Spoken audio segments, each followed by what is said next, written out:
தேவனுடைய வார்த்தையை நாம் கேட்கலாம்.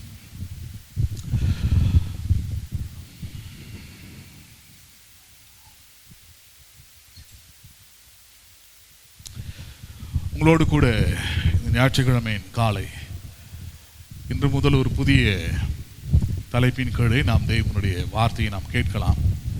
தொடர் போதனையாக அதை நாம் போதிக்க இருக்கிறோம். இந்த போதனையின் தலைப்பு தேவனை உறுதியாக பற்றி கொள்ளுகிற மனம். தேவனை உறுதியாக பற்றி கொள்ளுகிற மனம். Mind that firmly holds on to God. Mind that firmly holds on to God. தேவனை உறுதியாக பற்றி கொள்ளுகிற மனம் என்கிற இந்த தலைப்பின் கீழே வருகிற இந்த நாள் முதல் ஞாயிற்றுக்கிழமையின் காலைகளிலே நீங்கள் தொடர் போதனையாக நீங்கள் இதை கேட்கலாம். சரி, எடுத்துக்கொள்ளலாம். ஏசாயா 26 அதிகாரம் 1 முதல் 4 வசனங்களை நாம் பார்ப்போம். ஏசாயா 26 அதிகாரம், ஏசாயா 26 1 முதல் 4 வசனங்களை நாம் பார்க்கலாம்.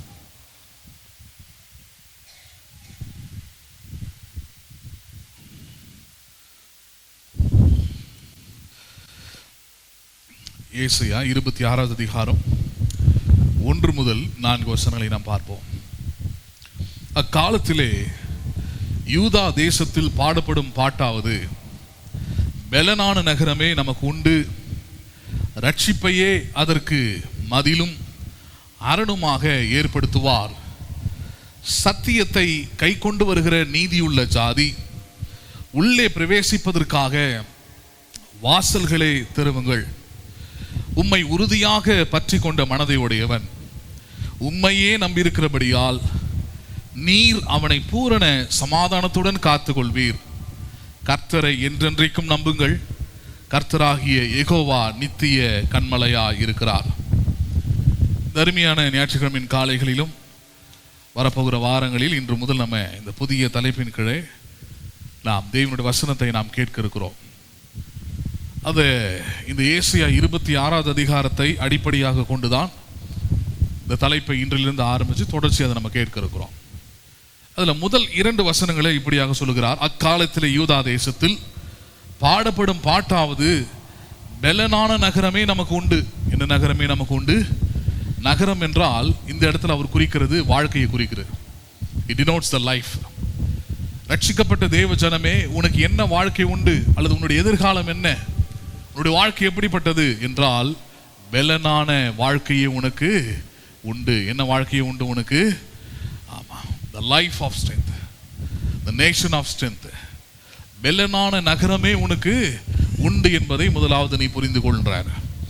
ரட்சிக்கப்பட்டவர்கள் பல நேரத்தில் சந்தேகப்படுவது அல்லது நம்பாமல் இருக்கிற ஒரு காரியம், நான் பெலவான், பெலனான நகரம் நான், தேவன் என்னுடைய பெலனாய் இருக்கிறார், என்னுடைய எல்லா பலவீனங்களின் மத்தியிலும் அவருடைய பலன் பரிபூர்ணமாக கிரியை செய்கிறது என்பதை பல நேரத்தில் நம்ப மறுக்கிறாங்க.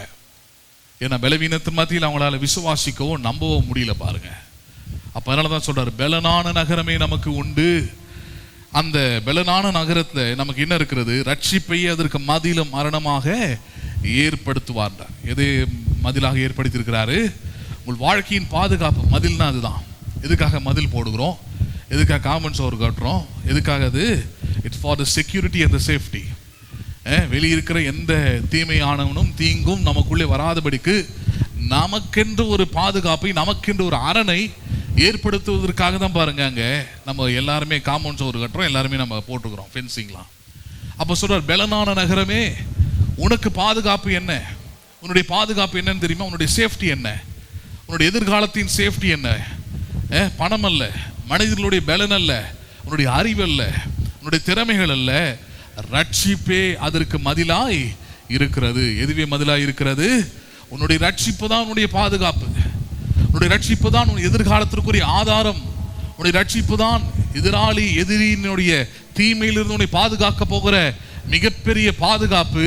பெலனான நகரமே உன்னுடைய ரட்சிப்பே உன்னுடைய பாதுகாப்பாக இருக்கிறது. 2வது வசனம், சத்தியத்தை கை கொண்டு வருகிற நீதி உள்ள ஜாதி, உள்ளே பிரவேசிப்பதற்காக. ஹலோ, எப்படிப்பட்ட ஜாதி இது? சத்தியத்தை கை கொண்டு நீதி உள்ள ஜாதி. என்ன, எதை கை கொண்டுகிற ஜாதி இது? 2 ஜாதி தான். அப்ப ஒன்று சத்தியத்தை கேட்கிற, ஏற்றுக்கொள்கிற, கை கொள்ளுகிற ஜாதி. மற்றொன்று உள்ளே பிரவேசிப்பதற்காக வாசல்களை திறவுங்கள்டார். என்ன சொல்றாரு? வாசல்களை திறவுங்கள். Open the gates, open your hearts. உள்ளத்தை திறவுங்கள், உள்ளத்தை மாற்றிக்கொள்ளுங்கள், உங்கள் மனது புதிதாக்கப்படட்டும், புதிய சிந்தனை உண்டு உருவாகட்டும். என்ன சிந்தனை அது? சத்தியத்தை கை கொண்டு வருகிற நீதி உள்ள ஜாதி உள்ளே என்ன பண்ணட்டும்? அது பிரவேசிக்கட்டும். என்ன பண்ணட்டும்? அது பிரவேசிக்கட்டும். அப்போ சபைக்குள்ள, நம்முடைய வாழ்க்கைக்குள்ள, நம்முடைய குடும்பத்துக்குள்ள எல்லாருமே யார் பிரவேசிக்கணும்? சத்தியத்தை கை கொண்டு நடக்கிற ஜாதி. என்ன ஜாதி பிரவேசிக்கணும்? Who should enter into our heart? யார் என்னுடைய குடும்பத்தில், யார் என்னுடைய சபையில், யார் என்னுடைய ஊழியத்தில், யார் என்னுடைய காரியங்களில் நுழைய வேண்டியவர்கள் யார்? யாருக்காக என் வாசல்களை திறக்கணும்? யாருக்காக என் உள்ளங்களை திறக்கணும்? யாருக்காக என் தலைகளை உயர்த்தணும் என்றால் சத்தியத்தை கை கொள்ளுகிற ஜாதிக்காக. எந்த ஜாதிக்காக? நான் அதெல்லாம் புரிஞ்சுக்கணும் பாரு. இது ரெண்டு தான் அடிப்படையானதாக வைக்கிறாராங்க. ஒன்று, நீ பெலனான நகரம், உனக்கான பாதுகாப்பு ரட்சிப்பாக இருக்கிறது. ரெண்டாவது, சத்தியத்தை கை கொள்ளுகிற ஜனமே உள்ளே பிரவேசிப்பதற்காக வாசல்களை என்ன பண்ணுங்கள்? நீங்கள் திறவுங்கள். Open your hearts to the people who accept the truth of God. தேவனுடைய சத்தியத்தை ஏற்றுக்கொள்கிற மக்களுக்காக உள்ளத்தை என்ன பண்ணுங்கள்? நீங்கள் திறவுங்கள் என்று சொல்லுகிறாராங்க. அப்படிப்பட்டவர்களுக்காக உங்கள் வாழ்க்கை திறக்கப்படட்டும், உங்கள் எதிர்காலம் திறக்கப்படட்டும், உங்கள் மன வாழ்க்கை திறக்கப்படட்டும். எல்லாமே சத்தியத்தை கை கொள்ளுகிற, ஏற்றுக்கொள்கிறவர்களுக்காக உங்கள் உள்ளங்கள் என்ன பண்ணட்டும்? அங்கே திறக்கப்படட்டும் என்று சொல்லுகிறாராங்க. சொல்லிட்டு 3வது வசனத்துல தான் ஒரு அற்புதமான ஒரு காரியத்தை வாக்குத்தத்தமாகவும் தருகிறார். வாழ்க்கையை, நம்ம விசுவாச வாழ்க்கையை எப்படி வெற்றிகரமாய் வாழ்வதற்கான அந்த காரியத்தை நமக்கு அங்கே கற்றுக் கொடுக்கிறார். 3வது வசனம் என்ன? உம்மை உறுதியாய் பற்றி கொண்ட மனதை உடையவன். என்ன மனதை உடையவன் அவன்? அந்த உண்மை என்ற வார்த்தை தேவனையும் குறிக்கிறது, அவருடைய வார்த்தையை குறிக்கிறது, அவருடைய சத்தியத்தை குறிக்கிறது, அவருடைய வல்லமையை குறிக்கிறது, அவருடைய மகிமையை குறிக்கிறது, அவருடைய ஞானத்தை குறிக்கிறது, இவ்வளையும் குறிக்கிறது பாருங்க உண்மை என்ற வார்த்தை. அப்ப உண்மை உறுதியாய் பற்றி கொண்டிருக்கிற மனதை உடையவன். எப்படிப்பட்ட மனதை உடையவன் அவன்? உறுதியாய், ஃபிரிம்லின்னு ஆங்கிலத்தில் சொன்னோம் இல்லையா? பின்னாடி அதோட விளக்கத்தெல்லாம் பார்க்க போறோம். உண்மை உறுதியாக பற்றி கொண்டிருக்கிற மனதை உடையவன், உண்மையே நம்பி இருக்கிறபடியால். யாரையும் நம்பி இருக்கிறபடியால்? தேவனையே பற்றி கொண்டிருக்கிற மனம் உடையவன் எப்படி இருப்பான்? அவன் தேவனையே நம்பி இருப்பான். யாரையும் நம்பி இருப்பான்? அவன் தேவனையே நம்பி இருப்பான். அவனுக்கு தேவனை தவிர வேற ஒரு நம்பிக்கை, வேறு ஒரு ஆதாரம் அவனுக்கு இல்லை என்பதுதான் அவனுடைய அனுபவமாக இருக்கட்டும், அவனுடைய வாழ்வியலாக கூட இருக்கும். Life style. என்ன லைஃப் ஸ்டைலு? தேவன் தான் என்னுடைய நம்பிக்கை, மனுஷனுடைய நம்பிக்கை அல்ல. வேலைக்கு போறீங்க, வேலை செய்கிற ஓனர், வேலை செய்கிற மேனேஜர், வேலை செய்கிற சூப்பர்வைசர், வேலை செய்கிற கம்பெனி, இது உங்களுடைய நம்பிக்கையாக இருக்கக்கூடாது. ஒரு ஊழியத்தை நான் செய்கிறேன்னா ஊழியத்தில் நம்பிக்கை யார்? தேவன் தான். வருகிற விசுவாசிகள் அல்ல என்னுடைய நம்பிக்கை. ஹலோ, நிறைய ஊழியங்கள் அப்படி நடக்குது. நீங்க இல்லைன்னா ஊழியமே இல்லை, நீங்க வந்தாதான் சபை, நீங்க வந்தாதான் அப்படின்னா நீங்கன்னா இயேசு கிறிஸ்துவா? கேட்குற அந்த ஆட்களுக்கும் அரகுற ஆட்களுக்கும் ரொம்ப சந்தோஷமா இருக்கும், பாஸ்டர் நம்ம எப்படிலாம் சொல்றாரு, எப்படிலாம் புகழறாருன்ட்டு. ஆனா உண்மை என்னங்க? உண்மை உறுதியாக பற்றி கொண்டிருக்கிற மனதை உடையவன் உண்மையே நம்பி இருக்கிறபடியால். யாரை நம்பி இருக்கிறான் அவன்? உண்மையே நம்பி இருக்கிறான். யாரை உறுதியாக பற்றி கொண்டிருக்கிறானோ அவரையே நம்பி இருக்கிறபடியால் அவனை பூரண சமாதானத்துடன் காத்துக்கொள்வீர். எப்படி காத்துக்கொள்கிறார் அவனை? அப்ப தேவனை முழுமையாய் நம்பி இருக்கிற மனிதன், ஸ்திரமாய் நம்பி இருக்கிற மனிதன், அசைக்கப்பட முடியாதபடி தன்னுடைய வாழ்க்கையை நம்பி இருக்கிற மனிதன், அவனுக்கு தேவன் தருகிற மிகப்பெரிய ஆசீர்வாதம் என்ன? அவனுக்கான பாக்கியம் என்ன? அவனுக்கான முடிவு என்ன? அவனை தேவன் பூரண சமாதானத்துடன் காத்துக் கொள்ளுகிறார். எப்படி காத்துக் கொள்கிறார்? அவனை பூரண சமாதானத்துடன் காத்துக் கொள்கிறார். அப்ப அதனாலதான் நம்முடைய மனதை தேவனிடத்தில், தேவனுடைய காரியங்களில், தேவனை விசுவாசிப்பதில், தேவனை நம்புவதில், தேவனுடைய ஞானத்தை பெற்றுக்கொள்வதில், தேவனுடைய விசுவாசத்தை பெற்றுக்கொள்வதில் உறுதியாக பற்றி கொண்டிருக்கிற மனமாயிருக்க வேண்டும். எப்படிப்பட்ட மனமாயிருக்க வேண்டும்? Our mind should firmly, it should be firmly attached. It should be accepted. It firmly has to hold the faith of God. தேவனை விசுவாசிப்பதில் அது உறுதியாக இருக்கிற மனமாக இருக்க வேண்டும். மனம், mind, I'm talking about the mind. உங்கள் மனம் எப்படி இருக்க வேண்டும்? உங்கள் மனத்துடைய நம்பிக்கை என்னவா இருக்கணும்னு சொல்றாரு. உங்கள் மனதின் நம்பிக்கை எதுவாக இருக்க வேண்டும்? தேவனை உறுதியாக பற்றி கொள்ளுகிற மனம். ஹலோ, யாரை உறுதியாக பற்றி கொள்ளுகிற மனம்? தேவனை உறுதியாக பற்றி கொள்ளுகிற மனம். அப்படிப்பட்ட மனம் தேவனையே நம்பி இருக்கும். அப்படி தேவனையே நம்பி இருக்கிற மனதிற்கு, அந்த மனதை, அந்த மனுஷனை கர்த்தர் பூரண சமாதானத்துடன் காத்து கொள்வார். 4வது வசனம் சொல்லுகிறார், கர்த்தரை என்றென்றைக்கும் நம்புங்கள். யாரை என்றென்றைக்கும் நம்புங்கள்? கர்த்தரையே என்றென்றைக்கும். அந்த என்றென்றைக்கும்ன்ற வார்த்தை எல்லாத்தையும் குறிக்கிறது. வாழ்க்கையின் நன்மை, சுகம், துக்கம், பலவீனங்கள், வியாதிகள், தோல்விகள், உயர்வுகள், ஆசீர்வாதங்கள், ஐஸ்வர்யங்கள், பலன்கள் எல்லாமே இருக்கும்போது என்றென்றைக்கும் அதுதான். கர்த்தரை என்றென்றைக்கும். பணக்காரனா இருக்கும் போது நம்புங்க, ஏழையா இருக்கும் போது நம்புங்க, பலவீனமா இருக்கும் போது நம்புங்க, நோயில் இருக்கும் போது நம்புங்க, வியாதியில் இருக்கும் போது நம்புங்க, சுகமா இருக்கும் போதும் நம்புங்கள். அப்ப கர்த்தரை என்றென்றைக்கும் நம்புங்கள். கர்த்தராகிய யெகோவா எப்படிப்பட்டவராய் இருக்கிறார்? அவர் நித்திய கண்மலையாய் இருக்கிறார். என்ன கண்மலை அவர்? அந்த நித்திய கண்மலைன்னா எவர் லாஸ்டிங் ஸ்ட்ரென்த் ஆங்கிலத்தில் இருக்குது. அப்படின்னா என்றென்றைக்கும் அவரை நித்திய பலனாக அவர் இருக்கிறார். ஸ்ட்ரென்த்னா தான் பலன். அப்ப எதுவும் உங்களை அசைக்க முடியாது. பாருங்க, யெகோவா உங்களுடைய நித்திய பலனாய் இருந்தால், பணம் இருந்தா என்ன, இல்லைனா என்ன, மனிதர்கள் இருந்தா என்ன, இல்லைனா என்ன, உறவுகள் இருந்தா என்ன, இல்லைனா என்ன, இவங்க வேணும், அவங்க வேணும், அவங்க கால் அடியில் போய் விழுந்தாகணும், அவங்களுக்காக கொஞ்சம் அட்ஜஸ்ட் பண்ணணும். Nothing is needed. அவசியமற்றது அதெல்லாம். ஏன்? கர்த்தராகிய யெகோவா உங்களுக்கு நித்திய கண்மலையாக இருக்கிறார். He was your everlasting strength. அவர் உங்களுடைய நித்திய வெறும் நம்பிக்கை இல்லை, பலனாகவே இருக்கிறார். என்னவாகவே இருக்கிறார் அவர்?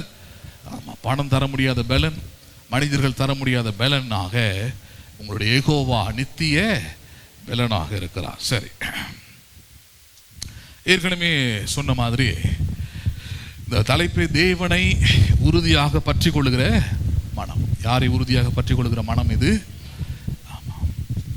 இந்த உறுதியாய் என்ற வார்த்தையை முதல்ல கவனிக்கலாம். பாருங்க, உறுதியாய், உறுதியாய் என்ற வார்த்தை பாருங்க, தமிழ்ல 3 வார்த்தைகளை கொண்டு அதை புரிந்து கொள்ளலாம். உறுதியாய் என்ற வார்த்தை ஆங்கிலத்தில் ஃபிர்ம்லி என்ற வருது அந்த வார்த்தை.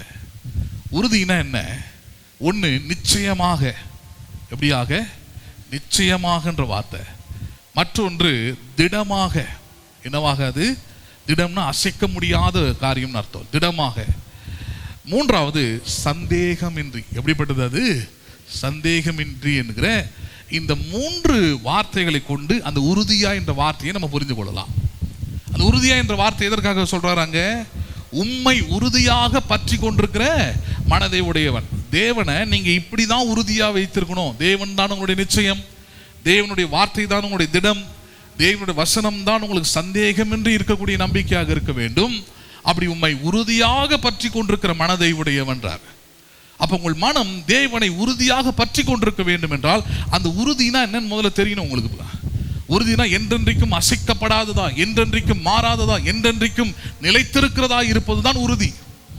அப்ப இந்த இடத்துல அதுதான் சொல்றாரு பாருங்க. மற்றொரு வார்த்தை பற்றி கொண்டன்னு ஒரு வார்த்தை இருக்குது. என்ன கொண்டது? பற்றி கொண்டன்னு ஒரு வார்த்தை இருக்குது. அந்த பற்றி கொண்டன்ற வார்த்தை இருக்குது ஆங்கிலத்தில் ஹோல்ஸ் அப்படின்னு இருக்குது. ஹோல்டு அப்படின்னா பிடித்திருப்பது அல்லது தாங்கி கொண்டிருப்பது, இதெல்லாம் சொல்றோம். ஹோல்டிங்னா அதுதான். அப்ப உம்மை உறுதியாக பற்றி கொண்டிருக்கிற, அந்த பற்றி கொண்டிருக்கிற வார்த்தை என்ன குறிக்கிறது? அது ஒரு விஷயத்தில் அல்லது ஒரு காரியத்தில் நீங்கள் முழுமையாக நிலைத்திருப்பது. என்ன பண்ணியிருப்பது? அதுல நிலைத்திருப்பது. தேவனை குறித்த ஒரு காரியத்தை நம்புறீங்கன்னா அது எல்லா சூழ்நிலைகளிலும் அவரை அப்படியே பற்றி கொண்டு இருக்க வேண்டும். எல்லா சூழ்நிலையும் என்ன பண்ணணும்? அப்படியே பற்றி கொண்டிருக்கணும். மாறி மாறி பார்க்கக்கூடாது. தேவன் சுகம் அளிக்கிறவர் என்று நீங்கள் பற்றி கொண்டால் உங்களுடைய பலவீனத்தின் மத்தியிலும், நோயின் மத்தியிலும், வியாதிகளின் மத்தியிலும் எப்படிதான் பற்றி கொள்ள வேண்டும்? நீங்கள் அவர் எப்படிப்பட்டவர்? அவர் சுகம் அளிக்கிறவராக தான் பற்றி கொள்ள வேண்டும். ஹலோ, தேவன் நன்மை செய்கிறவர் என்று நீங்கள் பற்றி கொண்டால் எப்படிதான் பற்றி கொள்ளணும்? நீங்க தேவன் நன்மை செய்கிறவர் என்று தான் பற்றி கொள்ள, யூ ஷுட் ஹோல்ட் அப், பற்றி கொள்ள வேண்டும். ஆனா பல நேரத்தில் விசுவாசிகளுடைய நிலைமை எப்படி ஆயிடுது? ஊழியக்காரருடைய நிலைமை எப்படி ஆயிடுது? அவர் நன்மையும் செய்கிறார், தீமையும் ஆமாம், நேற்று வரைக்கும் நன்மை செஞ்சாருன்னு சொன்னீங்க, இன்னைக்கு தீமை செய்கிறாருன்னு சொல்றீங்க. நேற்று வரைக்கும் கர்த்தர் கொடுத்தாருன்னு வாங்க, இன்னைக்கு கர்த்தர் என்ன பண்ணாரு, எடுத்தாருன்னு வாங்க. என்ன வாய் அது? என்ன வாய் அது? அது எப்படி ஒருத்தரை கொடுப்பார் ஒருத்தரை எடுப்பாரு? அவருக்குன்னா பைத்தியமா? அவருக்குன்னு அப்படிப்பட்ட ஒரு வன்மம் இருக்குதா ஆண்டவருக்கு? வன்மம் நிறைந்த ஒருத்தரைய கடவுளா தொழுது கொள்றீங்க? கிடையாது. அதனாலதான் சீஷர்கள் ரொம்ப தெளிவாக அப்போஸ்தலர் நடவடிக்கைகளில் இந்த தீமை, அக்கிரமம், பாடுகள் அல்லது மோசமான நபர்களை இயேசு சந்தித்தார். சந்திக்கும் பொழுதும் அவர் யாராய் இருந்தார்ன்றதை பதிவு பண்றாங்க, சாட்சியாக பதிவு செய்கிறாங்க. அவர் இப்படிப்பட்ட தீமை, அக்கிரமம் நிறைந்த உலகத்தில் அவர் நன்மை செய்கிறவராகவே சுற்றி திரிந்தார். ஹோல்ட் அப். எப்படி பற்றி கொண்டிருந்தாங்க? இல்லை, அவர் ஒருபோதும் தீமை செய்யவே மாட்டார். அவரை சுற்றி தீமை இருக்கலாம், அவருக்கு பலர் தீமை செய்திருக்கலாம். ஆனால் நாங்கள் ஊழியம் செய்த ஆண்டவர், நாங்கள் எந்த ஆண்டவரோடு சேர்ந்து ஊழியம் செய்தோமோ அந்த ஆண்டவரை பற்றி நாங்கள் தைரியமாக சொல்ல முடியும், அவர் நன்மை செய்கிறவராகவே சுற்றி திரிந்தார். அப்ப உண்மை உறுதியாக பற்றி கொண்டிருக்கிறனா அதுதான் ஹோல்டிங் அப், சஸ்டெய்னிங் இட், நிலைவரமாக இருப்பது, அதில் நிறுத்தி இருப்பது, அதையே பிடித்து கொண்டிருப்பது.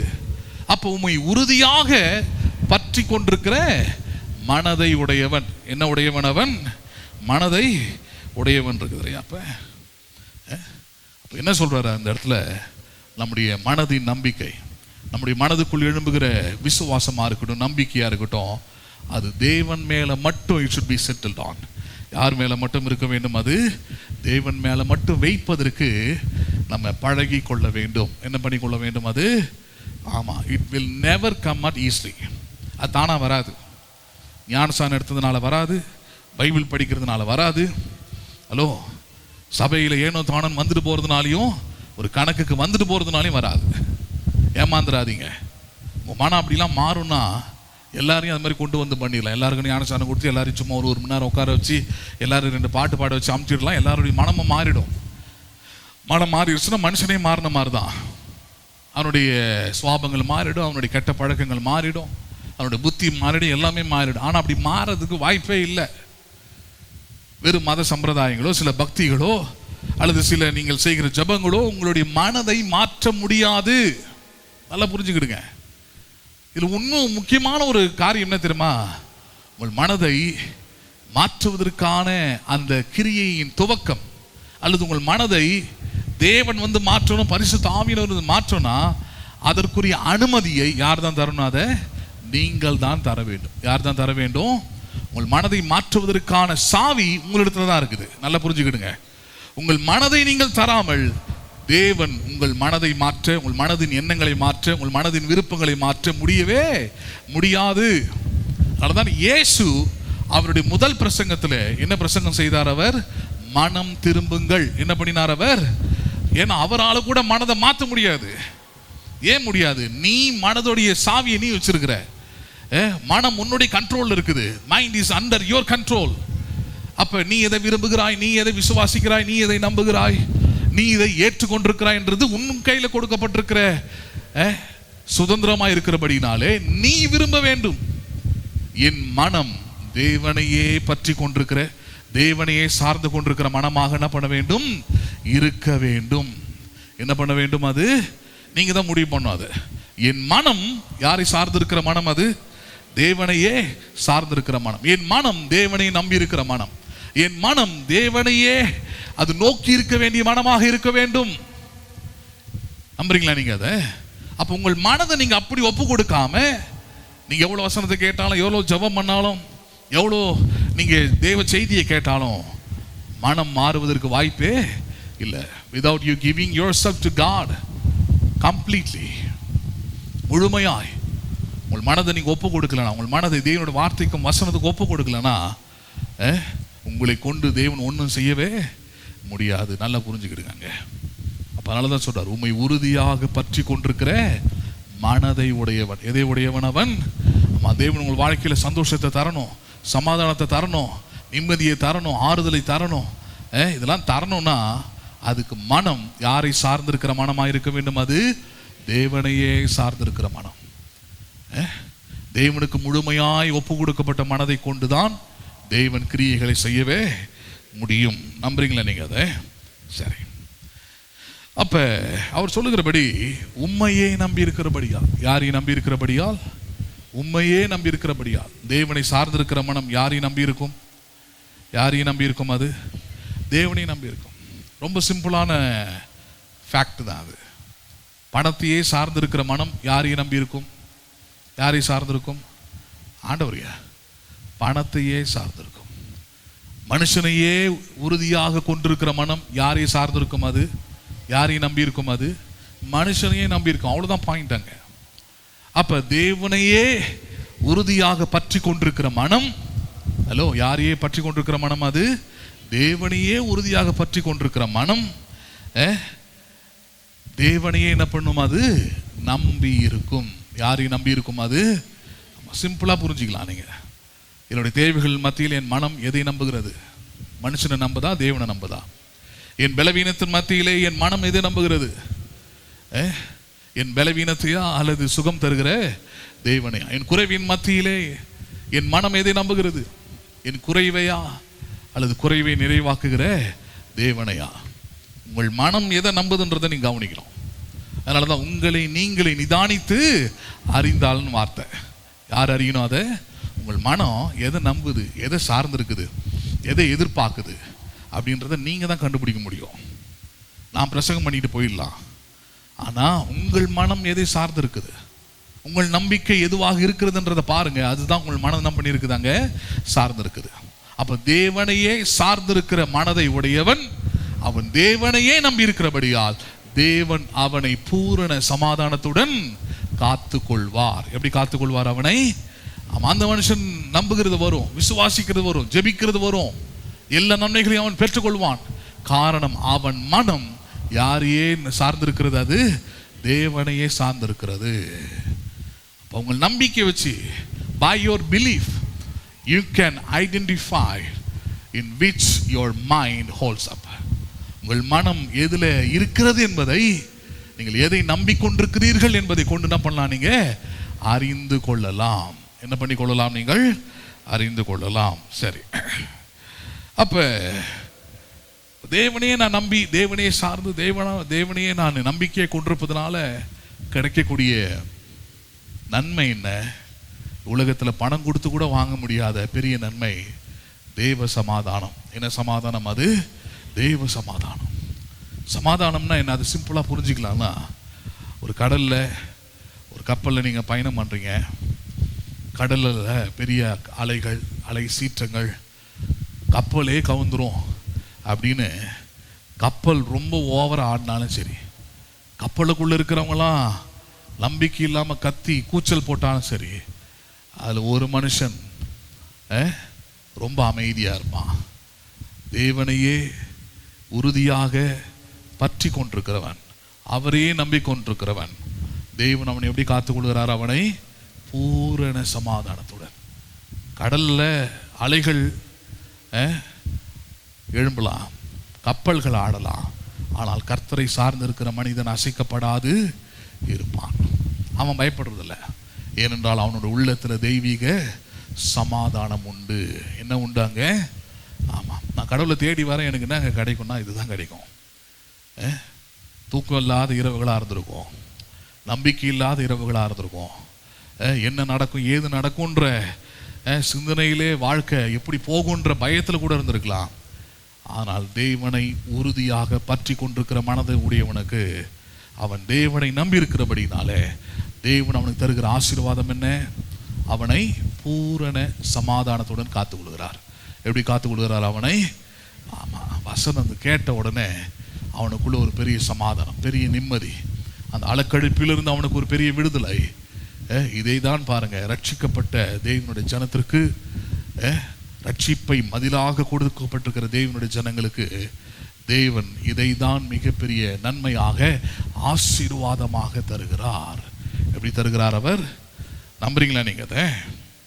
சரி, சில விஷயங்களை நம்ம நிதர்சனமா யோசிக்கணும், சிந்திக்கணும். பாருங்க, வசனத்தை படிக்கும் போது ரொம்ப ஈஸியாக அக்செப்ட் பண்ணிடுவோம். தேவனை நம்பி இருக்கணும், அவ்வளோ தானே.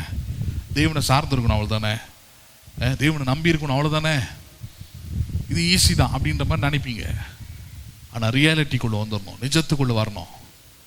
நிஜமாகவே உங்கள் வாழ்க்கையில் உங்கள் வருகிற எல்லா சூழ்நிலைகளிலும் உங்கள் மனம் 100% தேவனை நம்பக்கூடிய மனமாக இருக்குதா? யோசிச்சு பாருங்க. தேவனையே நம்பிக்கையாய் கொண்டிருக்கிற மனமாக இருக்குதா? தேவனையே சார்ந்திருக்கிற மனதுடையவர்களாக இருக்க முடியுதா? உலகம் அதை விடுதா? நிச்சயமாக சொல்லுங்க, வாய்ப்பே கிடையாது. உங்கள் மனம் 100% தேவனே நம்பி இருக்கக்கூடிய மனமாக இருப்பதற்கு வாய்ப்பே இல்லை. திடீர்னு இன்னைக்கு வரக்கூடிய சில உறவுகளை கூட உங்கள் மனம் நம்பிடும். திடீர்னு இன்னைக்கு வரக்கூடிய சில நன்மைகளை கூட உங்கள் மனம் என்ன பண்ணிடும்? நம்பி சார்ந்து, அதுதான் உங்கள் எதிர்காலம், அதுதான் வாழ்க்கை, அதுதான் எல்லாமே, அதுதான் என்னுடைய மகிழ்ச்சி, அதுதான் என்னுடைய ஆதாரம்னு நம்ப வச்சிரும் உங்கள் மனம். உங்கள் மனம் அப்படிப்பட்டது பாருங்க. அப்போ உங்கள் மனம் தானாக தேவனை 100% இங்கே சொல்லியிருக்கிறபடி உம்மை நம்பி இருக்கிறவன், உம்மை சார்ந்திருக்கிறவன், உம்மை உறுதியாக பற்றி கொண்டிருக்கிற மனதை உடையவன்றது அவ்வளோ ஈஸியாக வர விஷயம் இல்லைன்ற. தேவனை நான் உறுதியாக பற்றி கொண்டிருக்கிற மனம் எனக்கு இருக்குது சொல்லவே முடியாது. சூழ்நிலைகள் காமிச்சிடும். சூழ்நிலைகள் என்ன பண்ணிடுது? காண்பித்து விடும். இவன் இருதயம், இவனுடைய மனம் அது தேவனிடத்தில் உறுதியாக இல்லை. எப்படி இல்லை? அது உறுதியாக இல்லை. ஹலோ, பேசுறது புரியுதுங்களா? வாலிப வயசில் தேவனை ஏற்றுக்கொண்டு ரொம்ப ஆக்ரோஷமாக, ரொம்ப உற்சாகமாக, ரொம்ப வைராக்கியமாக சில வாலிப ஆண் பிள்ளைகள் வருவானுங்க பாருங்க. ஆண்டவர் தான் வாழ்க்கை ஆச்சு பூச்சுன்னுவாங்க. எல்லாமே ஆண்டவருக்காக மறிப்பேன், ஊழியம் செய்வேன் எல்லாம் பேசுவான். திடீர்னு ஒரு பொண்ணு மேலே அவனுக்கு அந்த காதல், ஈர்ப்பு இதெல்லாம் வந்ததுக்கு அப்புறம் பாருங்க, அவன் எதெல்லாம் அவன் பேசினானோ, எதெல்லாம் அவன் மனம் நம்பினதோ, அவன் மனசில் நம்பினதோ அவன் பேசினான். ஆனால் இப்போ அவனால் என்ன பண்ண முடியாது? செய்ய முடியாது, செயல்பட முடியாது. ஏன்? எது மாத்துச்சு? யோசிச்சு பாருங்க. ஒன்னே ஒன்று தான், அது வெறும் உணர்ச்சி வசத்தில் பேசப்பட்ட வார்த்தைகளை தவிர அது தேவனை உறுதியாக பற்றி கொண்டிருக்கிற மனமாக இல்லை. என்னமாக இல்லை? அதுக்கு ஒரு பிராக்டிஸ் தேவை. ஹலோ, அதுக்கு ஒரு பயிற்சி தேவை. அதுக்கு ஒரு வேலை நடக்கணும். அது நடக்காம என்னுடைய மனம் தேவனுக்கு உறுதியாக பற்றி கொண்டிருக்குன்னா உங்களுக்கு வரக்கூடிய சோதனை, உங்களுக்கு வரக்கூடிய சில சூழ்நிலைகள் காண்பித்து விடும் உங்கள் மனம் தேவனை சார்ந்திருக்கிற மனமாக இல்லை. Your mind is not holding up the God's word. தேவனை உறுதியாக பற்றி கொண்டிருக்கிற மனமா இல்லைன்றதை சூழ்நிலைகள் காண்பித்துரும் பாருங்க. அப்ப அதனாலதான் மனதை பற்றி முதலாவது நம்ம சில காரியங்களை புரிந்து கொள்ள வேண்டும். How is your mind? சிம்பிளா சொன்னா, your mind needs help. உங்கள் மனதுக்கு உதவி தேவைப்படுகிறது. உங்கள் மனதுக்கு எது தேவைப்படுகிறது? நல்லது சொல்லுங்களேன். ஆமாம், உங்கள் மனதிற்கு உதவி தேவைப்படுகிறது. அந்த உதவி இல்லாமல் உங்கள் மனம் தேவனை சார்ந்திருக்க, தேவனை நம்பவே முடியவே முடியாது. அந்த உதவியை செய்யக்கூடிய இடம் தான் சபை. அந்த உதவியை செய்யக்கூடிய நேரம் தான் பிரசங்க நேரம். அந்த உதவியை செய்யக்கூடிய நேரம் தான் ஜெப நேரம். அந்த உதவியை செய்யக்கூடிய நேரம் தான் பாடல் ஆராதனை நேரம். ஆராதனை நடக்கிறது எல்லாமே என்ன பண்ணுது? உங்கள் மனதை தேவன் பக்கமாக சார்ந்திருக்க, முழுமையாக நம்பியிருக்கும்படியான ஊக்கத்தை உண்டாக்கக்கூடியதாக இருக்கிறது. எதை உண்டாக்கக்கூடியதாக இருக்கிறது? அப்போ அதனால தான் ஆராதனை முக்கியமான நேரமாக மாறிடுதாங்க. அது பாடல் ஆராதனையாக இருக்கட்டும், பிரசங்க நேரமாக இருக்கட்டும், ஜெபமாக இருக்கட்டும், எது வேணா இருக்கட்டும், ஆராதனையே முக்கியமான நேரம். உங்கள் மனதை தேவனிடத்தில் உறுதியாக பற்றி கொள்ளுகிற மனமாக மாற்றுகிற வேலையை ஆராதனை தான் என்ன பண்ணுது? செய்யுது. ஒருவேளை ஆராதனையே இல்லை, சபையே இல்லை, ஊழியமே நடைபெறலை, என்ன ஆகும்? வெறும் வீட்டில் ஒரு பைபிள் வச்சுருப்பீங்க, அதை படிப்பீங்க, அதை ஜெபம் பண்ணுவீங்க, அவ்வளோதான் நடக்கும். உங்கள் மனம் என்ன பண்ணாது? தேவனை உறுதியாக பற்றி கொண்டு இருக்கிற மனமாக மாறுவதற்கு வாய்ப்பே இல்லை. ஏன்னா பற்றி கொண்டிருக்கணும்னா அந்த மனதுக்கு யாரோ ஒருத்தர் டீச் பண்ணியிருக்கணும், சொல்லி கொடுத்துருக்கணும், பயிற்சி கொடுத்துருக்கணும். அதுக்கு ஒருவருடைய பயிற்சி இல்லாமல் அந்த மனம் தேவனை சார்ந்திருக்கிற, முழுமையாக நம்புகிற மனமாக மாறுவதற்கு வாய்ப்பே இல்லை. இன்னும் புரிகிற மாதிரி உங்களுக்கு சொல்கிறேன் நான். நீங்கள் மேக்ஸ் டீச்சராக இருக்கலாம். அப்பா மேக்ஸ் டீச்சராக இருக்கிறதுனாலே பிள்ளைக்கு பிறந்ததுலேருந்தே அதுக்கு மேத்தமெட்டிக்ஸில், கணக்கில் அது புலின்னு சொல்லவே முடியாது. ஹலோ, மேக்ஸ் டீச்சருக்கே பிள்ளையாக பிறந்தாலும் நீ ஒரு நோட் புக் எடுத்து பெண்ணை எடுத்துக்கிட்டு அதோடைய வழிகள் என்ன, அதோடைய காரண கத்தங்கள் என்னன்றதை சொல்லி கொடுக்கறத முறையாய் கேட்டு பயின்றால் மட்டுமே கணக்கு என்ன பண்ண முடியும், உன்னால் போட முடியும். பேசுறது புரியுதுங்களா உங்களுக்கு? அப்போ அங்கே பயிற்சி கொடுக்கிறவர் ஒருவர் இல்லாமல், கற்றுக் கொடுக்கிறவர் ஒருவர் இல்லாமல், போதிக்கிறவர் ஒருவர் இல்லாமல் உங்கள் மனம் ஒருபோதும் தேவனை சார்ந்திருக்கிற பற்றி கொண்டிருக்கிற மனமாய் மாறுவதற்கு வாய்ப்பே இல்லை. நல்லா புரிஞ்சுக்கணும். ஏன்? உங்கள் மனம் எப்படிப்பட்டது தெரியுமா? மனுஷனுடைய மனம் எப்படிப்பட்டது தெரியுமா? அது மட்டும் சில காரியங்களை பார்க்கலாம் பாருங்க, அப்போ நல்லா புரியும். அப்போ ஆதியாகமம் 8வது அதிகாரம் 21 பாருங்க. ஆதியாகமம் 8வது அதிகாரம் 21வது வசனம். ஆதியாகமம் 8:21.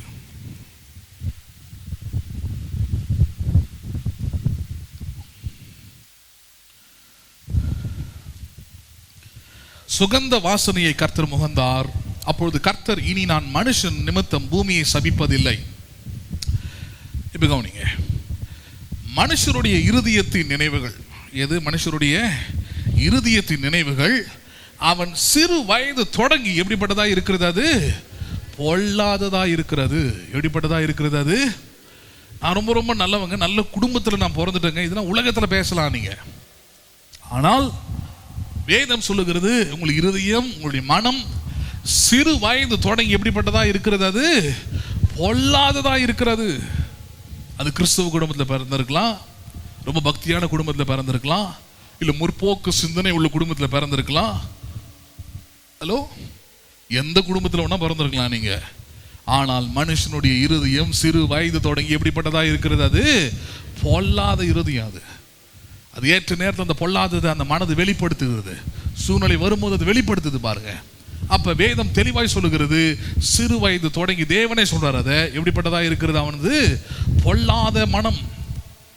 ரோமர் 1வது அதிகாரம் 28வது வசனம் பாருங்க. ரோமர் 1:28.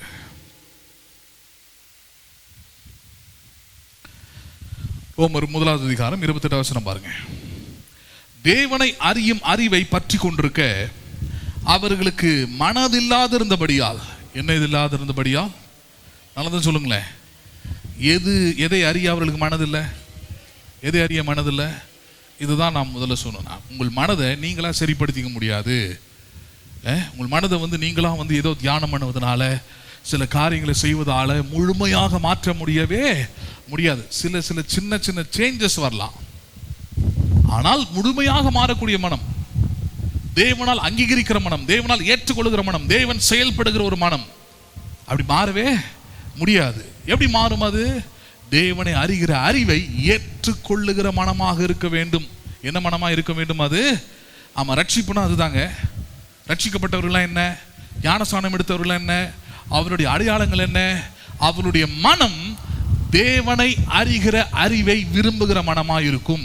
எதை விரும்புகிற மனமாக இருக்கும்? அது ஆமா, தேவனுடைய வார்த்தையிலிருந்து வெளிப்படுகிற அறிவு, தேவனுடைய வசனத்திலிருந்து வெளிப்படுகிற அறிவு, இவைகளை விரும்புகிற மனம். எந்த மனம் ஒரு மனுஷனுக்கு இருக்கிறதோ அந்த மனுஷன் உண்மையாகவே மனம் திரும்பி இருக்கிறான், உண்மையாகவே ரட்சிக்கப்பட்டிருக்கிறான், உண்மையாகவே பரிசுத்த ஆவியானவர் பெற்றிருக்கிறான். அதனாலதான் அவனுடைய மனம் தேவனை அறிகிற அறிவை பற்றி கொண்டிருக்க அது செயல்படுகிறது.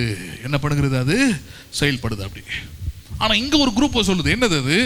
தேவனை அறியும் அறிவை பற்றி கொண்டிருக்க அவர்களுக்கு மனதில்லாதிருந்தபடியால். இப்ப கவனிங்க, தகாதவைகளை செய்யும்படி. எதை செய்யும்படி? தகாதவைகளை செய்யும்படி தேவன் அவர்களை கேடான சிந்தைக்கு என்ன பண்ணினார்?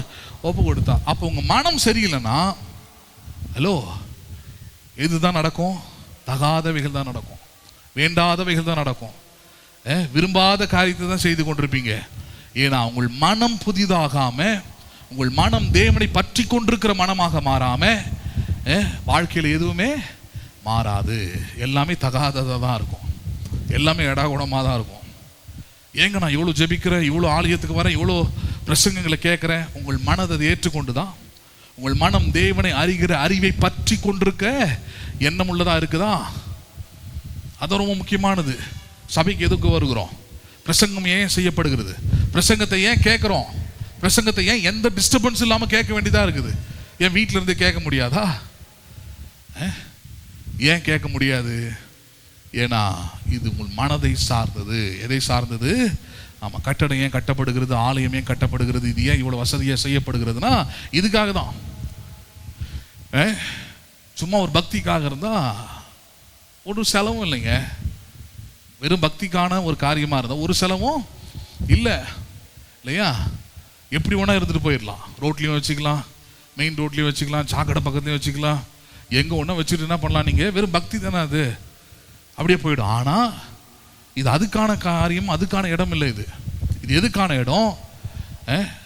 தேவனை அறியும் அறிவை பற்றி கொண்டு இருக்க. எதுக்கு வரீங்க நீங்கள்? தேவனை அறிந்து கொள்ள. தேவன் யார், அவருடைய வார்த்தைகள் எப்படிப்பட்டது, அவருடைய வசனங்கள் எப்படிப்பட்டது, அவருடைய வார்த்தையின் மூலமாக அவர் வெளிப்படுத்துகிற அந்த ஞானம் எப்படிப்பட்டது, இவைகளை அறிந்து கொள்ளுகிற, அதன் மேலே ஆர்வமாக இருக்கிற, அதன் மேலே ஆசையாக இருக்கிற, அதன் மேலே வாஞ்சையாக இருக்கிற அப்படி ஒரு உள்ளம் கொண்டவன் பாருங்க, அவன் தேவனையே நம்பி இருப்பான். அவன் யாரையும் நம்பி இருப்பான்? ஏன்னா மனம் இப்போ தேவனை அறிகிற அறிவுக்கு நேரம் மாறிடுச்சு. அவன் சும்மா பொழுதுபோக்காக வரல, சும்மா நான் கிறிஸ்டின் ஆகிட்டுங்க, கிறிஸ்டின் பேர் இருக்குதுங்க எனக்கு, ஞாயிற்றுக்கிழமையானா நான் சர்ச்சுக்கு வரணும்ல அப்படின்னு வராமல் இல்லாமல் அவன் உண்மையாக மனம் திரும்பி இருக்கிறபடினாலே, உண்மையான அவனுடைய ரட்சிப்பு உண்மையானதாக இருக்கிறபடினாலே அவன் எப்படி வருகிறான்? இப்போ தேவனை என் மனம் அறிந்து கொள்ள வேண்டும். தேவனை அறியாமல் எனக்கு ஒரு வாழ்க்கை இல்லை. தேவனை அறியாமல் என் வாழ்க்கையில் சமாதானம் இல்லை.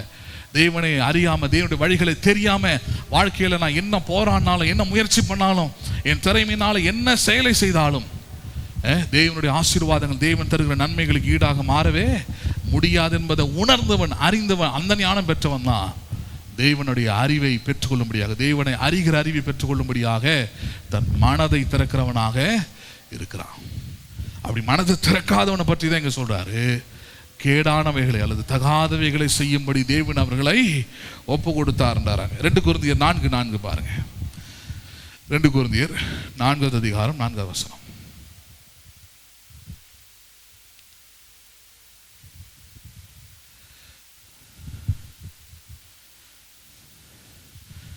கொரிந்தியர் 4:4 பாருங்க.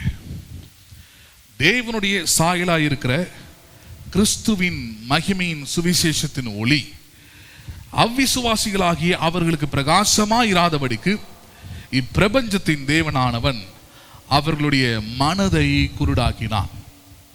என்ன பிரச்சனை என்றார்? உலகத்தில் என்ன பிரச்சனை? மனுஷர்களுக்குள்ள என்ன பிரச்சனை?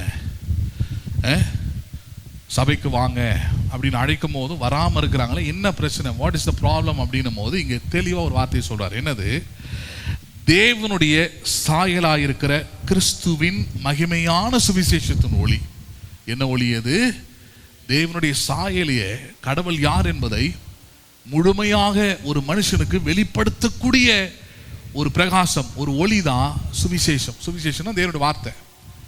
இந்த தேவனுடைய வார்த்தையாகிய ஒளி இருளில இருக்கிற, பாவத்தில் இருக்கிற, தேவனை பற்றி பின்மாறி இருக்கிற, இந்த உலகத்தையே சார்ந்து நம்பிக்கொண்டிருக்கிற இந்த மனுஷனுக்குள்ள இந்த ஒளி பிரவேசிக்காதபடிக்கு, இந்த ஒளியை அவன் பார்த்து உணராதபடிக்கு, இந்த ஒளியை அவன் ஏற்றுக்கொள்ளாதபடிக்கு, இந்த ஒளியை அவன் வெறுக்கும்படிக்கு யார் செய்வது அப்படின்னா இங்க சொல்றாரு, இப்பிரபஞ்சத்தின் தேவனானவன், இப்பிரபஞ்சத்தின் தேவனானவன் அவர்களுடைய மனதை என்ன பண்ணியிருக்கிறான்? அவன் குருடாக்கி இருக்கிறான். எதை குருடாக்கி இருக்கிறான்? மனதை, மைண்டை குருடாக்கிட்டான் பாருங்க. கண்ணு குருடாயிடுச்சுன்னா எதையே நம்பும், எதையோ அது யோசிக்கும், எதையோ கற்பனையில் அது வாழும். அவ்வளோதான். கண்ணு தெரியலன்னா அப்படி தான் வாழ்ந்தாகணும், கற்பனையில் தான் வாழணும். அப்போ ரட்சிக்கப்படாத மக்களுடைய நிலைமை என்ன? தேவனை மனதளவில் ஏற்றுக்கொள்ளாத மனுஷனுடைய நிலைமை என்ன? உண்மையாக மனம் திரும்பாத மனுஷனுடைய நிலைமை என்ன? அது உள்ளே இருக்கலாம், வெளியே இருக்கலாம், அது ஒன்றும் பிரச்சனை இல்லை. இப்பிரபஞ்சத்தின் தேவனாக இருக்கிறவன் பிசாசு. இப்பிரபஞ்சத்தின் தேவனாக இருக்கிற பிசாசு மனதை குருடாக்கி விட்டுறான். எதுக்கு? தேவனுடைய சாயலாக இருக்கிற சுவிசேஷத்தின் ஒளி அவர்களுக்கு பிரகாசமாயிராதபடிக்கு, அதாவது வசனத்தை கேட்காதபடிக்கு, வசனத்தை உள்ள வரவேற்காதபடிக்கு, வசனத்தை அவருடைய மனங்கள் பார்க்காதபடிக்கு மனதை இப்பிரபஞ்சத்தின் தேவனானவன் என்ன பண்ணியிருக்கிறான்? பிசாசானவன் குருடாக்கி இருக்கிறான். அதனால தான் அவங்களால பாருங்க சுவிசேஷத்தை கேட்கவோ அங்கீகரிக்கவோ ஏற்றுக்கொள்ளவோ முடியாது. ஹலோ, பேசுறது புரியுதா இல்லையா? ஒரு பெரிய அழகான ஒரு பூந்தோட்டத்தில் கண்ணு தெரியாத ஒரு மனுஷனை கொண்டு போய் நிற்க வச்சிங்கன்னா சத்தியமாக சொல்கிறேன், அவன் அதை அனுபவிக்கவே மாட்டான். ஹலோ, வந்த உடனே எப்போ கூட்டிகிட்டு போவேன், மறுபடியும் எப்போ வீட்டுக்கு போவேன், மறுபடியும் எப்போ வேலைக்கு போவேன், ஹலோ இப்படி தான் கேட்டுக்கிட்டு இருப்பான். அவனை திட்டியோ அவனை சபிச்சோ ஒன்றும் பிரயோஜனம் இல்லை. ஏன்னா அவனுக்கு என்ன இல்லைங்க, அதை ரசிக்கிற அளவுக்கு அந்த ரசிக்கிற அளவுக்கு அவனுக்கு பார்வையில் என்ன இல்லைங்க, ஒளி இல்லை. என்ன இல்லை, அவன் பார்வையில் ஒளி இல்லாத ஒருவனை கொண்டு போய் மிகப்பெரிய பூந்தோட்டத்தில் கொண்டு போய் நிற்க வச்சாலும் எந்த பூக்களையும் அவனை ரசிக்க முடியாது, அந்த தோட்டத்தை ரசிக்க முடியாது, அந்த சூழ்நிலையும் அவனால் ரசிக்க முடியாது. அப்படிதான் இருப்பாங்க பாருங்க ரட்சிக்கப்படாதவர்கள். ரட்சிக்கப்படாதவனுடைய அடையாளமாக தான். ஞானஸ்தானம் எடுத்துருக்கலாம் ஒரு வேளை, பைபிள்லாம் படிக்கிறேன்னு கூட சொல்லலாம். ஆனால் வந்தாங்கன்னா பிரசங்கத்தை என்ன பண்ண முடியாது அவங்களால, சுவிசேஷத்தை அவங்களால கேட்க. ஏன்னா பிசாசானவன் அவருடைய மனக்கண்கள் என்ன பண்ணியிருக்கிறான், அவன் குருடாயிருக்கிறான். பூத்தோட்டம் போல நான் பிரசங்கத்தை செய்யலாம் நான். ஆனால் கண்ணு குருடானவங்களுக்கு அவங்க கண்ணு டைம் தான் தெரியும், வாட்ச் தான் தெரியும், முள்ளு தான் தெரியும், வீட்டு வேலைகள் தான் தெரியும், வீட்டில் செஞ்சு வச்சிருக்கிற சமையல் தான் தெரியும். இதை நோக்கி தான் மனம் ஓடிக்கிட்டே இருக்குமே தவிர அந்த மனம் எங்கே வரவே வராது. அது உம்மை உறுதியாக பற்றி கொண்டிருக்கிற மனமாக என்ன பண்ணாது, வரவே. அதுக்கு எந்த ஒரு முயற்சியும் செய்ய மாட்டாங்க. முதல் முயற்சி அதான். என்ன முயற்சி அது? சுவிசேஷத்தின் ஒளி அவருடைய மனக்கண்களில் பிரகாசிக்கணும். மனம் பார்க்குற அளவுக்கு அவங்களோட அட்டென்ஷனை கொடுக்கணும் சபைக்கு வந்தால். அதுக்கு தான் சபை கூட்டிடுவாங்கன்னு சொல்கிறோம்.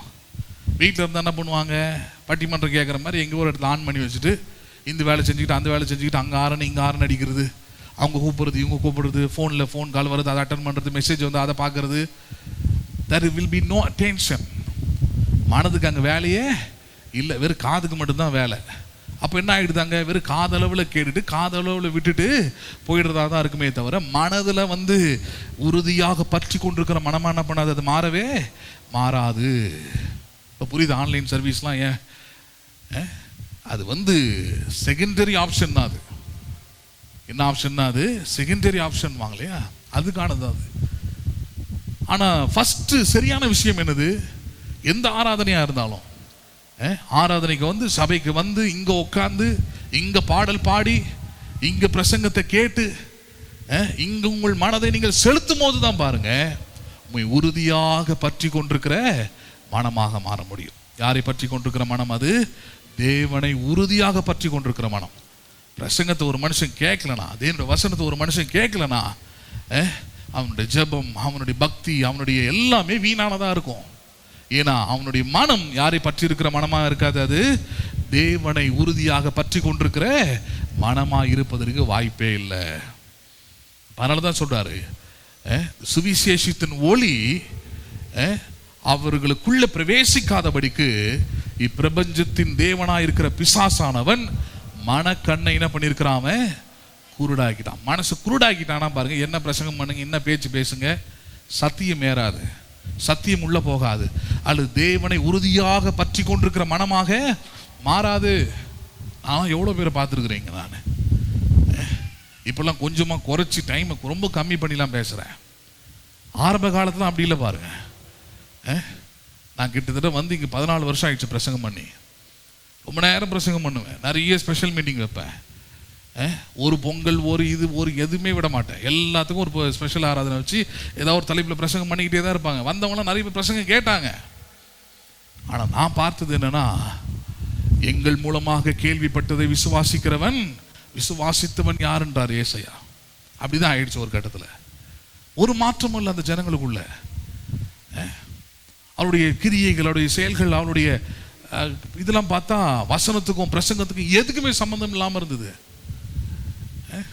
பிரோஜனம் இல்லாமல் இருந்தது. ஆரம்பத்தில் தான் பார்க்கும்போது ஏன் அப்படி இருக்கிறாங்க, இவ்வளோ பிரசங்கம் பண்ணுறேன், ஏன் இது ஏற்றுக்கொள்ள மாட்டேன்றாங்க அப்படின்னா சிம்பிள் தான். அது ஞானஸ்தானம் எடுத்துட்டாங்க அவ்வளோதான், வேதத்தை படிக்கிறாங்க அவ்வளோதான். ஆனால் மனம் யாரை சார்ந்திருக்கவில்லை, அது தேவனுக்கு அவர்கள் ஒப்பு கொடுக்கவில்லை. They not hand over their mind to the God. உங்கள் மனதை நீங்கள் தேவனுக்கு ஒப்பு கொடுத்தா மட்டும்தான் உங்கள் மனம் தேவனை அறிகிற அறிவை விரும்புகிற மனமாக இருக்கும். நீங்கள் தான் மாற்றணும் அதுக்கு. You should change your mind. ஒரு வேலைக்கு போகிறீங்க, அந்த வேலை பிடிக்கல, அந்த வேலை சரியில்லை, சரியான வருமானம் இல்லைன்னா உங்கள் மனம் ஆட்டோமேட்டிக்காக மாறுது. வேறு ஏதாவது வேலை கிடைக்குமா, நல்ல சம்பளம் கிடைக்குமா, நல்ல சூழ்நிலை உண்டாகுமா? ஹலோ, யார் தான் முடிவெடுக்கிறது? உங்கள் மனது தான் முடிவெடுக்குதாங்க. உங்கள் மனம் முடிவெடுக்கிற அந்த முடிவில் தான் பாருங்கள் எல்லா மாற்றமும் உண்டாகுது உங்கள் வாழ்க்கையில். அப்ப தேவன் கூட பாருங்க, தேவன் அவருடைய மகிமையை, அவருடைய ஆசீர்வாதத்தை, அவருடைய சமாதானத்தெல்லாம் உங்கள் வாழ்க்கையில செயல்படுத்தணும்னா எது முக்கியமானது? உங்கள் மனம் ரொம்ப முக்கியமானது. அது உங்கள் மனம் எப்படி இருக்கணும்? தேவனை உறுதியாக பற்றி கொண்டிருக்கிற மனமா இருக்கணும். பற்றி கொண்டிருக்கிற மனமா இருக்கணும்னா அந்த மனம் தேவனை அறிகிற அறிவை விரும்பணும். அந்த மனம் தேவனுடைய வசனத்தை கேட்கணும். அந்த மனம் தேவனுடைய வழிகளை அறிந்து கொண்டிருக்க வேண்டும். அந்த மனம் தேவனுடைய வழிகளை நடக்கிற மனமாக இருக்க வேண்டும். பாருங்க, இருந்தாதான் அந்த மனம் தேவனையே நம்பி இருக்கும். அந்த தேவனையே நம்பி இருக்கிற மனதுக்கு தேவன் பூரண சமாதானத்தை தருகிறவராக இருக்கிறார். நம்புறீங்களா நீங்க அதை? கொலோசியர் 1:21 பாருங்க. கொலோசியர் 1:21. கொலோசியர் 1:21. முன்னே அந்நியராயும் துர்க்கிரியைகளினால் மனதிலே சத்துருக்களாயும் இருந்த யாரா இருந்தோம்? எங்க சத்துருக்களா இருந்தோம்? எதில் சத்துருக்களா இருந்தோம்? மனதில. எதில் சத்துருக்களா இருந்தோம்? தேவனுக்கு சொல்றார், முன்ன கடவுளுக்கு என்ன பிரச்சனை உங்ககிட்ட? ரட்சிக்கப்படுறதுக்கு முன்னாடி என்ன பிரச்சனை?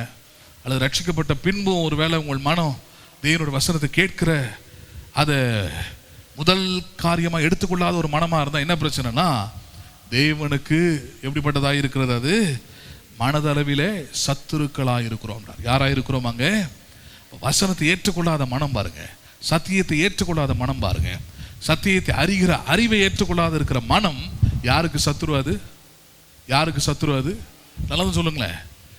தேவனுக்கு தான் சத்துரு. ஹலோ, தேவனுக்கு தான் சத்துரு. அப்போ உங்கள் மனம் தேவனுக்கு சத்துருவா இருந்தால் நஷ்டம் யாருக்கு? நஷ்டம் யாருக்கு? அந்த மாதிரி மனசு உள்ளவங்களுக்கு தான். அந்த மாதிரி ஒரு மனதை உடையவங்களுக்கு தான். அந்த மாதிரி மனதை உடையவர்கள் தேவனையே என்ன பண்ணியிருக்க முடியாது? சார்ந்திருக்க முடியாது. தேவனையே நம்பி இருக்க முடியாது.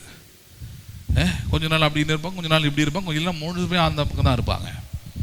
அப்ப ரொம்ப தெளிவாக ஒரு வார்த்தையை சொல்றாருங்க, முன்னே நீங்கள் அந்நீராயும் துர்க்கிரியைகளினால் மனதிலே சத்துருக்குளமாயும் இருந்த உங்களையும் இப்ப எப்படி மாற்றி இருக்கிறார்? அவர் பரிசுத்தராகவும் குற்றமற்றவர்களாகவும் கண்டிக்கப்படாதவர்களாகவும் தமக்கு முன் நிறுத்தும்படி அவருடைய மாம்ச சரீரத்தில் அடைந்த மரணத்தினால் இப்பொழுது என்ன பண்ணினார்? அவர் ஒப்புரவாக்கினார்.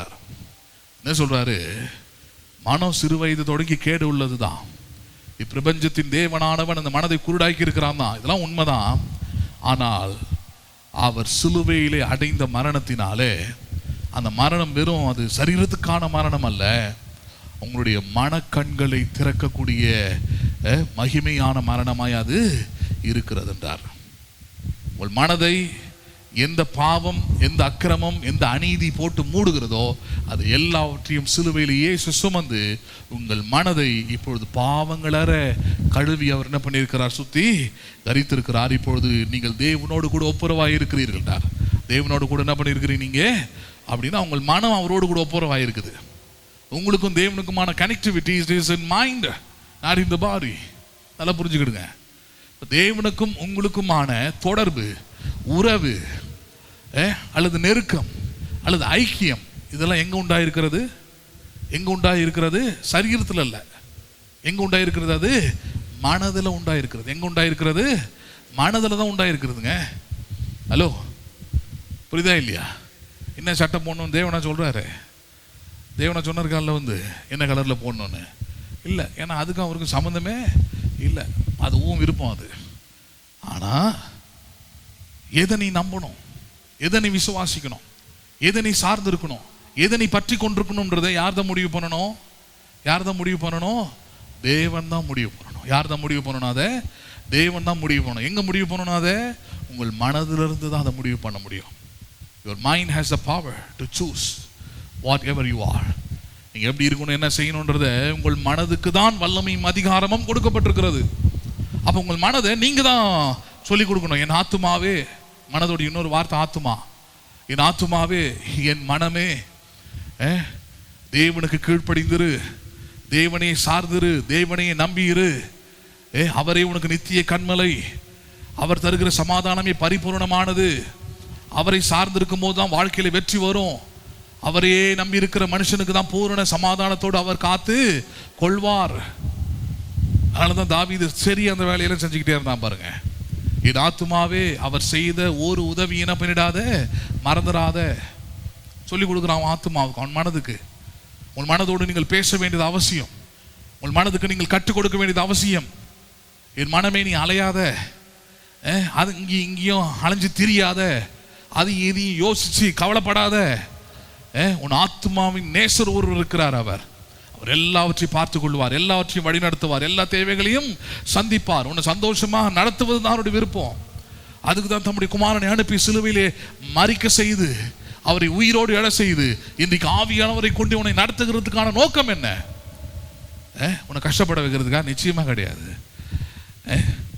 அப்ப முன்னே அந்நியராயும் துர்க்கிரியைகளாயும் மனதிலே சத்துருக்குளமாயும் இருந்த நம்மை இப்பொழுது தேவனோடு கூட என்ன பண்ணியிருக்கிறார்? அவர் இப்ப மனதளவில் ஒப்புரவாக்கி இருக்கிறார். என்ன பண்ணியிருக்கிறார்? அவர் ஒப்புரவாக்கி இருக்கிறார். எபிரேயர் 10:16 பாருங்க. எபிரேயர் 10வது அதிகாரம் 16வது வசனம்.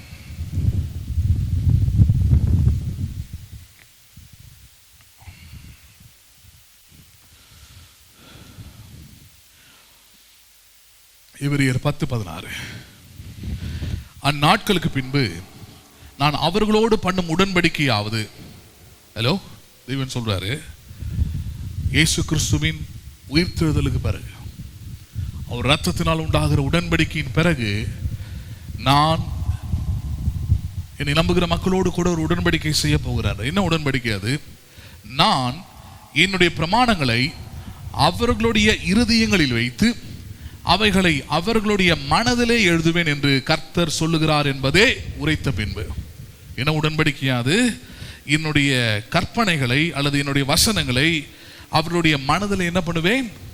மனதில் என்ன பண்ணுவேன்? எழுதுவேன். அப்ப வசனங்கள் எங்க எழுதப்பட வேண்டும்? நல்லா சொல்லுங்களேன். அப்ப பிரசங்கங்கள் எங்க எழுதப்பட வேண்டும்?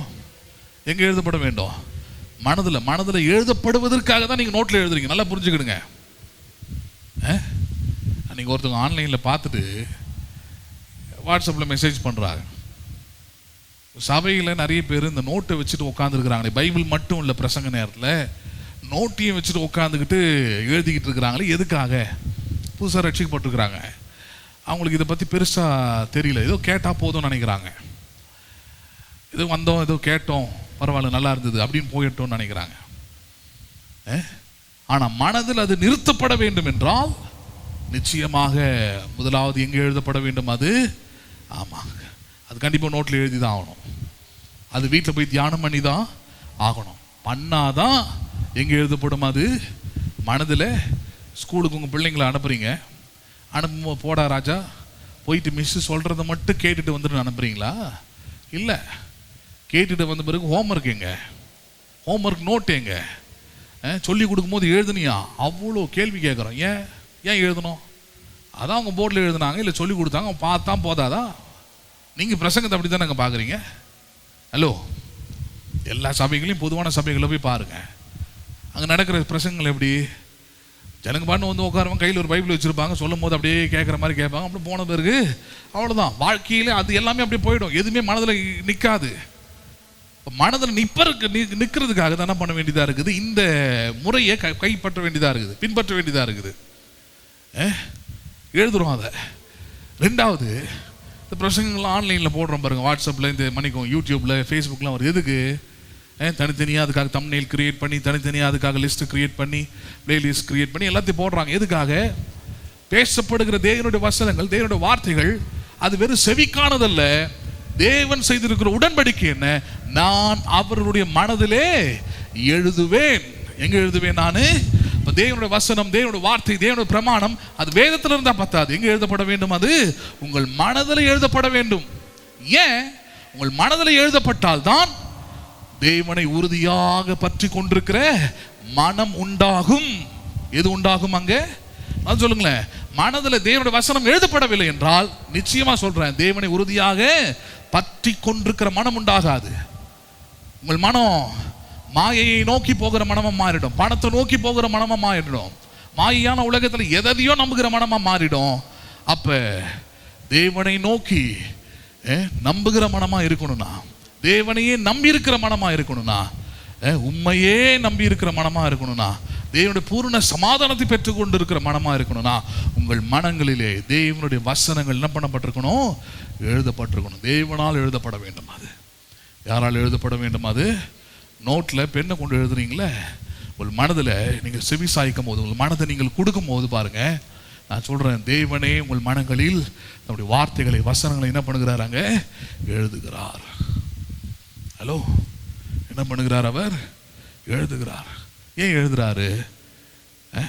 மனதில் ஒன்று எழுதிட்டா போதும், மனதில் ஒன்றதை ஏற்றிட்டீங்கன்னா போதும், மனதில் ஒரு காரியத்தை வச்சுட்டிங்கன்னா போதும், தூக்கத்தில் கூட கனவு அதுதான் வரும்.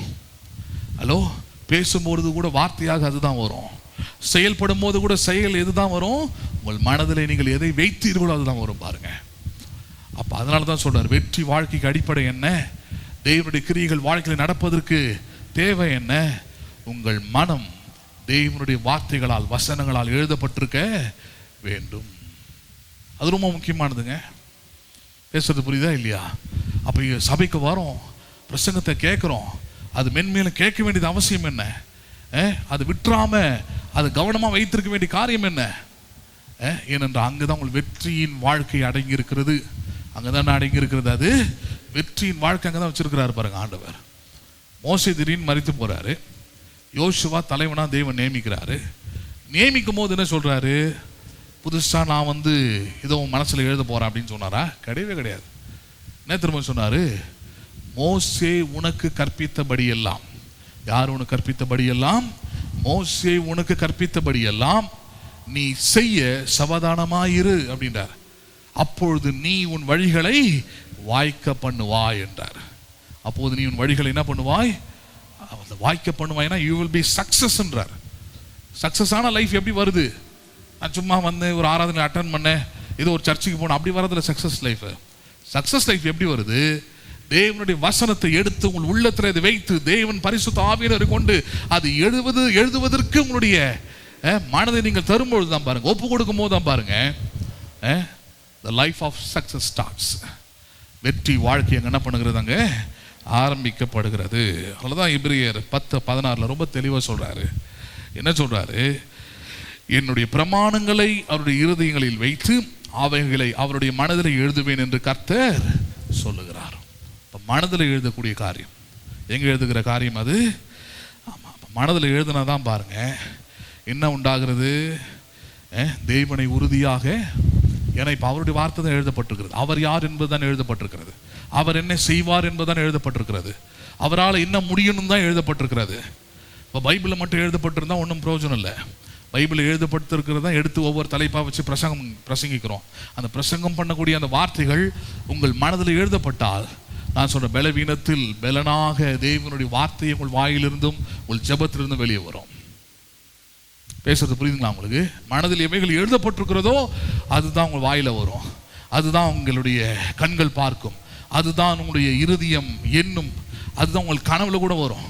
நம்புறீங்களா நீங்க அதை? அப்ப அதனால தான் சொல்றாரு பாருங்க, உம்மை உறுதியாக பற்றி கொண்டிருக்கிற மனதை உடையவன் உம்மையே நம்பியிருக்கிறபடியால் நீர் அவனை பூரண சமாதானத்துடன் காத்து கொள்வீர்கள். எப்படி காத்துக்கொள்வார்? தேவன் அவனை பூரண சமாதானத்துடன் காத்துக்கொள்வாரா? இப்போ தேவனுடைய பூரண சமாதானம் உங்களுக்கு வேணும்னா, தேவனுடைய பூரண ஆசீர்வாதங்களுக்கு உங்களுக்கு உண்டாகணும்னா, ஹலோ, உங்கள் மனம் தேவனையே நம்பியிருக்கிற மனமாக இருக்க வேண்டும். யாரையும் நம்பியிருக்கிற மனமாக இருக்க வேண்டும்? இப்போ தேவனை நம்பியிருக்கிற மனமாக இருக்கணும்னு உங்கள் மனதை தேவனுக்கு நீங்கள் ஒப்பு கொடுத்துருக்கணும். உங்கள் மனம் தேவனை உறுதியாக பற்றி கொண்டிருக்கிறதான்னு பாருங்கள். அது ரொம்ப முக்கியமானது பாயிண்டே தான். உறுதியாக பற்றி கொண்டிருக்கிறதா? உறுதியாக பற்றி கொண்டிருக்கணும்னா, திடமாக பற்றி கொண்டிருக்கணும்னா, அந்த வார்த்தை மறுபடியும் மறுபடியும் மறுபடியும் மறுபடியும் மறுபடியும் மறுபடியும் உங்கள் மனதில் எழுதப்பட்டு கொண்டே இருந்தால் அது திடமாக அது மாறும். அப்போ தேவனை திடமாக உறுதியாக பற்றி கொண்டிருக்கிற மனதை உடையவன் அவன் தேவனை நம்பியிருப்பான். தேவன் அவனை பூரண சமாதானத்துடன் காத்து கொள்வார். நம்புறீங்களா நீங்க? அதை எல்லாரும் எழுதிருப்போம்.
உம்மை உறுதியாய் பற்றி கொண்ட மனதுடையவன் உம்மை முழுமையாய் நம்புவதால் பூரண சமாதானமே.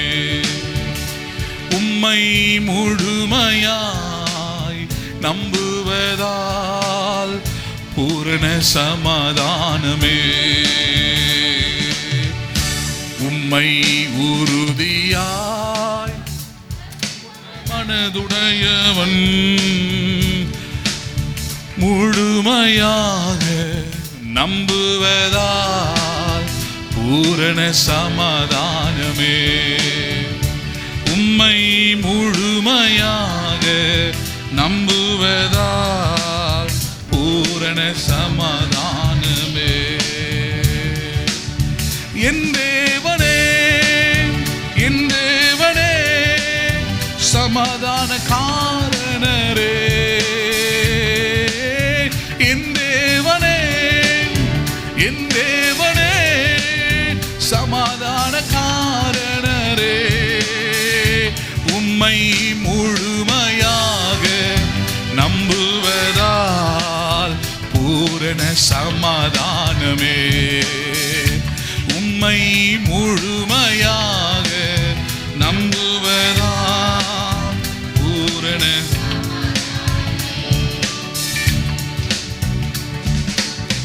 அக்கரை போவோம் வா என்று அழைத்தது உந்தன் தெய்வம் அல்லவா?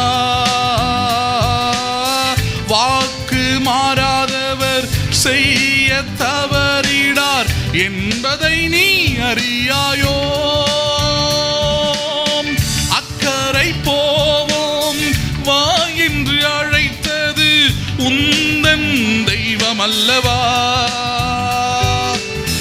வாக்கு மாறாதவர் செய்ய தவறிடார் என்பதை நீ அறியாயோ? என்னுள்ளமே நீ அஞ்சுவதேனோ கலங்குவதேனோ? நேசருன்னோடு இரு கையிலே. என்னுள்ளமே நீ அஞ்சுவதேனோ கலங்குவதேனோ? நேசருன்னோடு இரு கையிலே. உம்மை உறுதியாய் பற்றி கொண்ட மனதுடையவன் உம்மை முழுமையாக நம்புவதால் பூரண சமாதானமே. உம்மை முழுமையாக நம்புவதால் பூரண.